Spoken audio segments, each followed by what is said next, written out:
Hi guys! Good day sa lahat. Ayan.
Ito guys, yung huling hiniwa ko na 1/4 siya.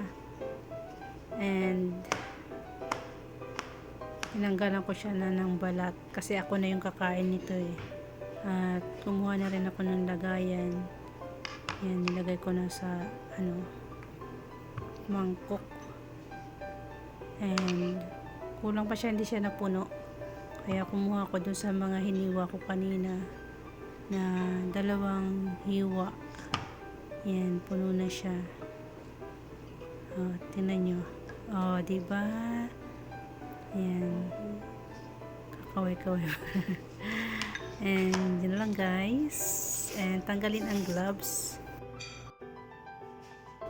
At ito guys, yung aking hiniwa kanina na pakwan. Oh, malaki no? Malaki ng hiwa. Bahala na sila kung paano nila kainin yan. Mainit kasi dito, kaya gusto nila ng pakwan. Pero 2 days na yan nasa rep kasi. Kung yan itatagal pa, masisira yan. At ito guys, yung ating kakainin mamaya. Let's eat! Meron ako ditong pakwan. Naghiwa ko kanina dahil gusto ng amo kong kumain. Kaya pinag-prepare ko sila ng pakwan. And nag-set aside na rin ako ng para sa akin, syempre no. Ako ang maghihiwa, ako mag-aano ng pakwan. Ako wala. Hindi pwede yun, di ba? Kaya ito, nag-set aside na ako para sa akin and kainan.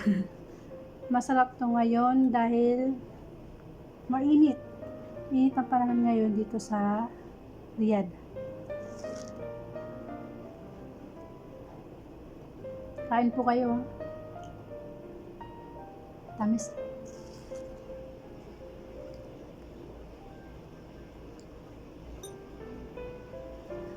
Maganda tong kainin kapag tag-init. Ang mga yung matutubig, pipino, peras, kiwi, ito, watermelon. Maganda kainin kapag tag-init, yung mga matutubig na prutas. Para healthy ang ating katawan.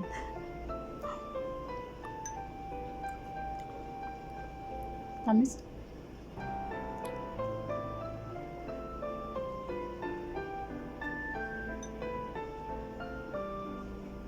Mabuto nga lang. At meron din pala akong isi-share na video. Isang uri siya ng cactus na may bunga. Tapos Masarap siya, para siyang, ang lasa niya parang bayabas. Dito ko nga lang nakita yun sa Saudi. Naririnig ko sa amo ko, barshumi. Barshumi. Hindi ko alam kung tama yung pronunciation ko. Kung anong tawag dyan din sa kinalalagay nyo. I-share ko din yun sa inyo. Binababad muna siya sa tubig. Kasi matinik yun eh. Ilang gloves yung nailalagay ko, ilang patong. 3. Una, yung manipis lang na gloves, yung plastic lang talaga. Isang patong una. Tapos may isa pang klase ng gloves dito na yung rubber, parang yung makunat siya na gloves. 2 patong nun, di ba 3 patong ng gloves. Kasi sobrang siya, ang pino nung niya, tinik, may mga tinik-tinik siyang maliliit. Yun, pag umano siya sa mo, masakit.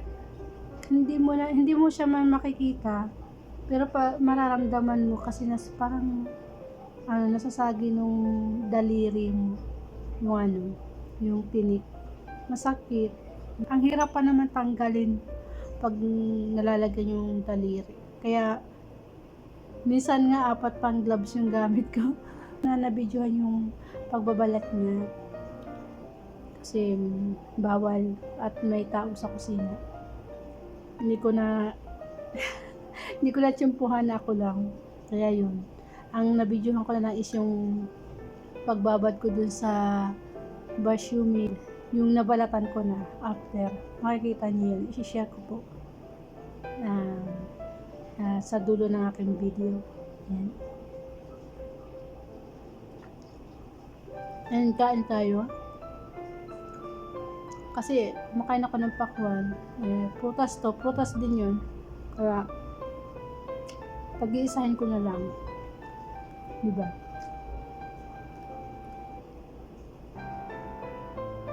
Sarap. Tamis.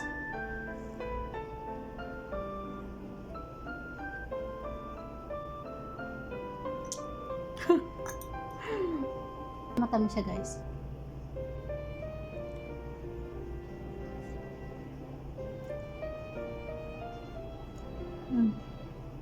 Marami pa. Napakaubusin. Bye guys. See you in my next video. Please like, comment, and subscribe to my YouTube channel. See you in my next video. Bye bye. Keep safe. Ito guys, yung sinasabi ko kanina na barshumi. Ayan, tingnan nyo kapag may balat pa. Yan yung ng cactus bunga. 'Di ba? And ito naman yung nabalatan ko na. Ayan, tingnan nyo. Yung buto niya kasi parang bayabas, matamis siya. At kapag tag-init din yan, gusto din nila kainin yan dito. And that's it. Thank you guys.